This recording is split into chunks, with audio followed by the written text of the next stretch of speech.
For the longest time, I was completely stuck. I'd look at the top students and they seemed so relaxed, right? Never pulling all-nighters, but always acing their exams.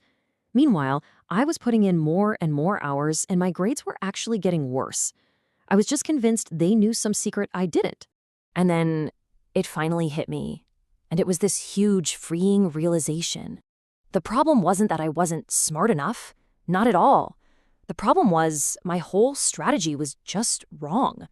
I was working hard, sure, but I wasn't working smart.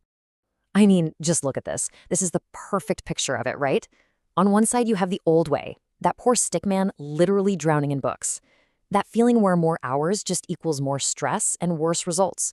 But the goal is the smart way. Less stress, way more confidence, and grades that actually make you feel good about your work. So, the big question is, how do you get from one side to the other? Well, that's what we're going to do. We're going to count down the 7 habits I found that will help you study less but actually perform better. Okay, let's kick off our countdown with number 7. And honestly, this one's gonna surprise you because it doesn't even feel like studying. That's right, the number 1 tool in your study arsenal is sleep. I know, most of us treat it like the first thing to go when a deadline is coming up. But here's the thing. High performers treat sleep like it's a piece of essential equipment. Why? Because a tired brain physically cannot store new information. Think of it like a computer with a full hard drive. You can try to save a new file, but it's just not going to happen. Consistent sleep is absolutely non-negotiable if you want good memory and attention. If your sleep schedule is a mess, your studying will be too. Okay, let's jump to habit number 6. This one is all about preventing future problems before they even start. This is such a powerful idea. Learn it right the first time so you don't have to waste time relearning it all over again from scratch later. So what does that actually look like? It means being completely dialed in during class. Listen carefully, notice what your professor spends the most time on or what they get excited about. Those are giant clues for what's important. And seriously, ask questions the second you feel confused. Don't let it snowball. It is so much easier to understand it once in the moment than trying to decipher your own messy notes the night before an exam. Now for number 5. This one will completely change how you take notes. It's time to stop just writing down endless paragraphs of text. Here's why. Your brain doesn't think in full sentences. It thinks in images and connections. This is so cool because visual thinking forces you to actually process the information, not just blindly copy it. And you don't have to be an artist. We're talking simple boxes, arrows, little stick figures. That's it. When you turn an idea into a shape, you give your brain a visual hook, making it way, way easier to remember later on. All right, habit number 4. This one is an absolute lifesaver for anyone who feels like there just aren't enough hours in the day. So the big idea here isn't to magically find more time. It's to reclaim all those little minutes throughout the day that are already getting wasted. Just think about it. All those little pockets of dead time when you're on the bus, waiting in line for coffee, walking to your next class. These moments are perfect for a super quick mental review or listening to an audio recording of your notes. Seriously, 5 focused minutes here and there add up and are way more effective than one long, draining study session. Moving on to number 3.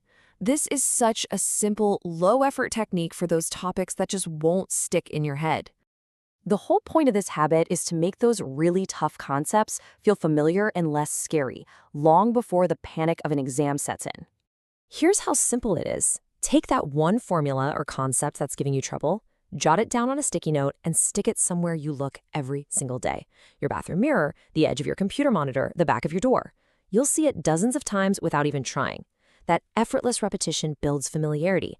And you know what? Familiarity kills anxiety. Okay, we're getting so close to the top. Habit number 2 is all about giving your brain some easy handles to grab onto.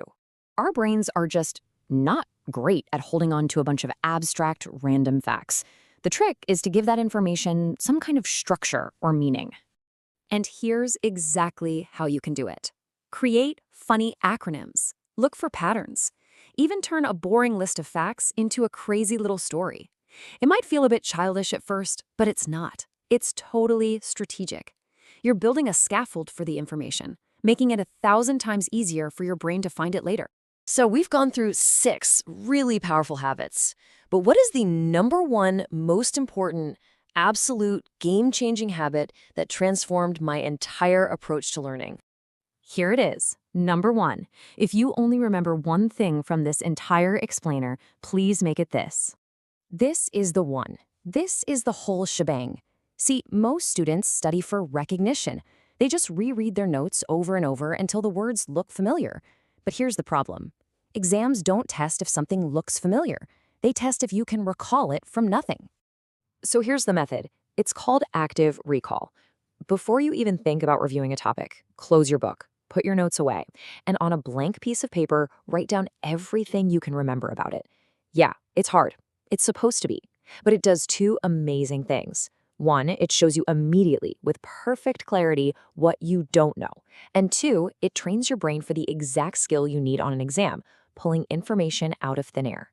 So really, the big takeaway here is this. It's not about the number of hours you're chained to your desk. It's about what you do in those hours. The goal isn't to study more. The goal is to study better. Look, if even just one of these habits helps you save some time or feel a little more confident, then that's a huge win. And hey, if you know someone who's stuck in that same loop, working their tail off but not getting the results they deserve, do them a favor and send this their way.